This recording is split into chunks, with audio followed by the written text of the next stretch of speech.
ሞትን ተጋፍጬዋለሁ። በአራት ጥይት እንድገደል ከበሬ ላይ ተደርጎ እኔን ሳይሆን ሊያስገድለኝ ከጎኔ የቆመውን ጥይቱ ስቶ ይሆን እግዚአብሔር ወደሱ አድርጎት እሱ ሙቷል። ታስሬያለሁ፣ ተንገላትቻለሁ፣ ድሃ ሆኛለሁ።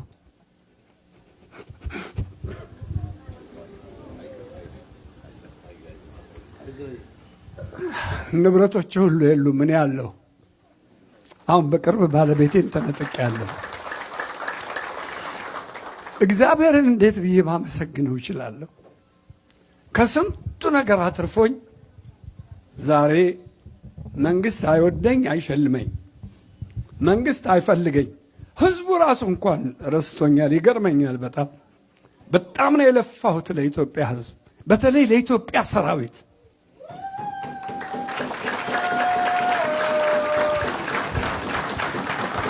ሃያ ሁለት ሙዚቃዎች ለሰራዊቱ ዘፈንኳቸዋል። ደርግ ሲነሳ አብሬ የተነሳሁት መለየው ጥላለሁ። ሰዓታችሁን በመፍጀቴ ይቅርታ።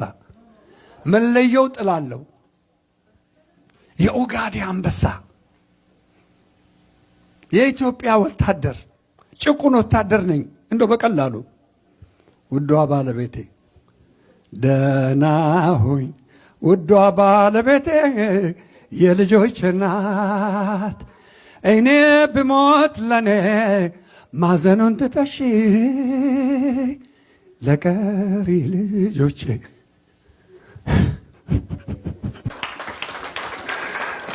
አዎ ታሪኬን አውርሺ። በድንቡልቅኝ መሬት ላይ የቀሩ ስንት ጀግኖች አልፈዋል። ኢትዮጵያ ጀግኖቿን የምትበላ ለጀግኖቿ የማትሆን ላገለገሉ በፍጹም የማትሆን አገሪቱ አይደለችም። ህዝቡም አይደለም፣ ህዝቡም ጭምር መሪዎቹ። ያሳዝናል። በጣም ነው ቢያሳዝነው እኮ። እንደ ሰው የሰራ ሰው ይካዳል። እንደ ሰው የሰራ ሰው ህይወቱ እንዲበላሽ ይደረጋል። አያሳዝንም? ስንት ጀግኖቻችንን በላ ናቸው። ስንት ሀገር የሚያኮሩ። በጣም ይገርማል። እኔ ከደርግ ጋር አብሬ ተነስቼ ደርግን የካድኩት 67 ዓመተ ምህረት ህዳር 14 ቀን ኢትዮጵያ እንቁ ያደረጋቻቸውን ያስተማረቻቸውን 60 ኢትዮጵያውያኖችን ሲገድል ነው። እፍፍ ያሉት ፍቅር ጭቅጭቅ አያጣም። መንቀጭቀጭሽ በዛ ጠረጠርኩሽ በጣም። መጀመሪያ ጣፋጭ ቆይተሽ መራራ መሆንሽ ነው መሰል በጣም ክንዴ ፈራ።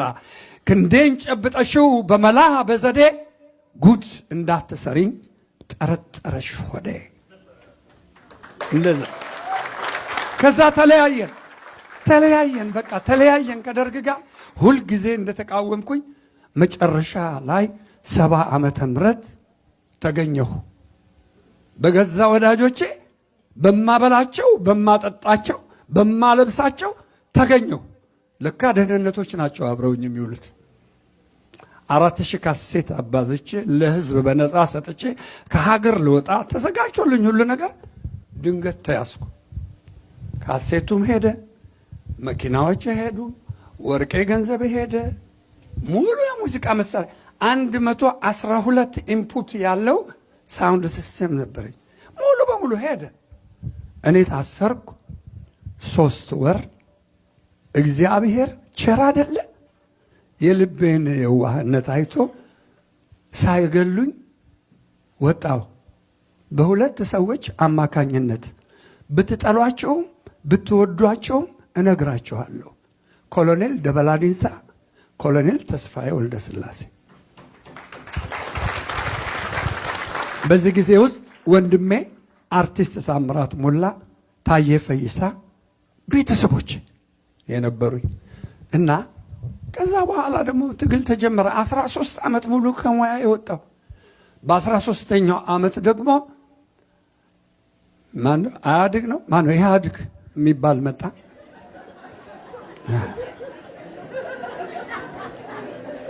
ጉድፈላ። ያን ጊዜ ደግሞ ገና በቃ እንደመጣ ጀመርኩት።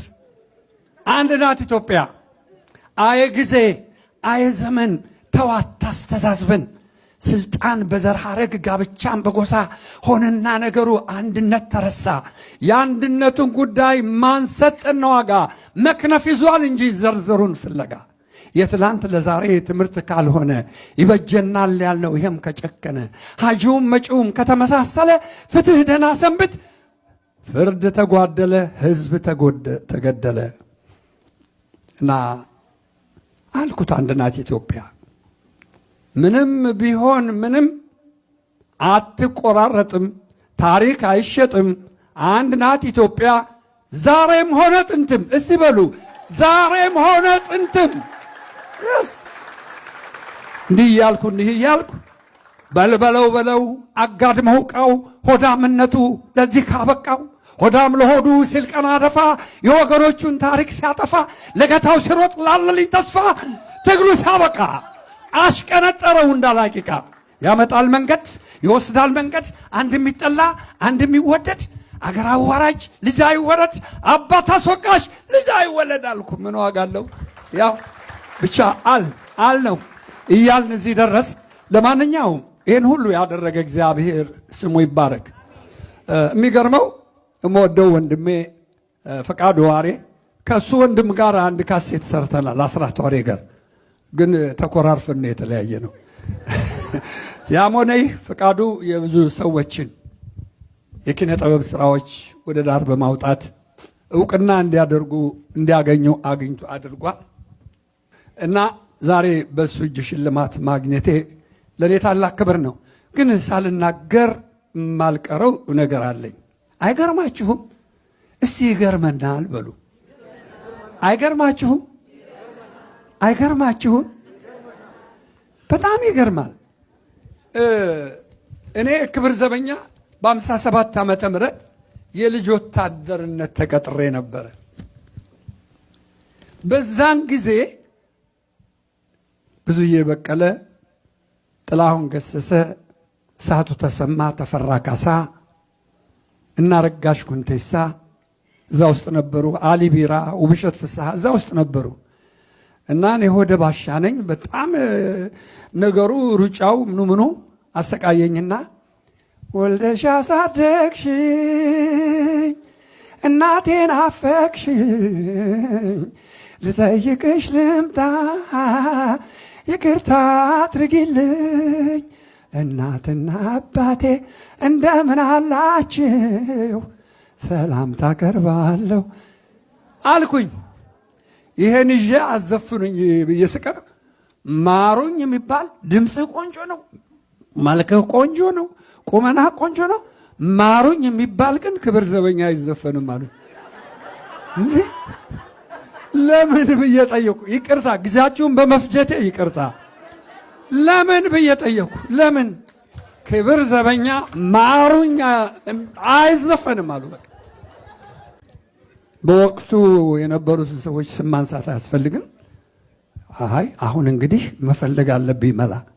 በአጥር አንዳንድ ብር ለዘቦች እየሰጠው እየወጣሁኝ ሚያዝያ 27 ሆቴል የሚባል ነበረ ከትምህርት ሚኒስቴር ጀርባ ኃይሉ መርጊያ እዛ ይሰራ ነበር። ሄድና ጋሽዬ ልዝፈንል ለወር ስልስል በጣም ጎበዝ ዘፋኝ አንዳንድ ጊዜ እምቢ ይለኛል፣ አንዳንድ ጊዜ ለራሱ ሲል ያዘፍነኛል። ከዛ አሁን እንዴት ብዬ ነው የምወጣው? እዛ ቤት መላቀየስኩ። ጥሩ አዛዥ የኢትዮጵያ ንጉሠ ነገሥት የክብር ዘበኛ ሰራዊት ዋና አዛዥ ጄኔራል ደበበ ኃይለ ማርያም በሞት ቢለዩም መልካም ስራቸው ይታወሳል። እግራቸውን ግጥም አድርጌ እናትና አባቴ ናፈቁኝ፣ አልቻልኩም፣ እባክዎት ይርዱኝ ብዬ ይህን እናቴ ናፈቅሽኝ እንባዬን እየፈሰሰኝ ለክፍሉ አዛዥ ጠርተው 700 ብር እንዲሰጠኝና ከስራው እንድሰራበት ከዛን ጊዜ ጀምሮ ከ18 ዓመት በታች እንዳይቀጠር ይወጣው። በዛን ጊዜ ታዲያ መልካም የሰሩልኝ ሰዎች ነበሩና የዛ መልካም ሰው ልጅ ዛሬ ሸለመችኝ። አይገርምም? በዛን ጊዜ አባቷ ሻምበል ባሻ ነበር፣ በቀለ ይባላል። እሷ ፋንትሽ በቀለ ትባላለች። አይገርማችሁ?